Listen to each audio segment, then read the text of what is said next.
Petronorrek eta Eluiar Fundazioak Petronor Oil and Gas hiztegi espezializatua aurkeztu dute Bilbon.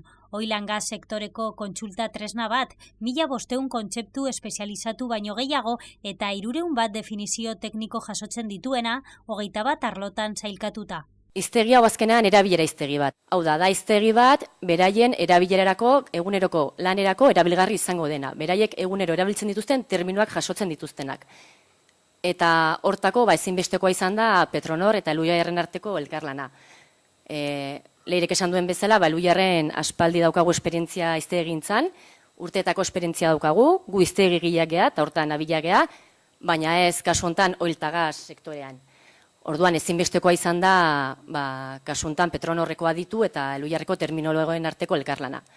Obra hori Petronorren 50. urteurreneko ospakizunen barruan aurkeztua, oso erabilgarria izango da finketa industriako profesionalentzat eta sektorean bidea egiteko trebatzen ari diren gazteentzat. Petronorretik gure 50 urteak betetzen ditugun urte honetan, nahi esan dugu egiten ditugun egikizunen artean, euskararen eta euskal kulturaren alorrean laguntzea edo gutxienez gure aldetik terminologia teknikoen alorrean pizka bat Eluiarrekin proiektu hau bultzatzea eta garatzea.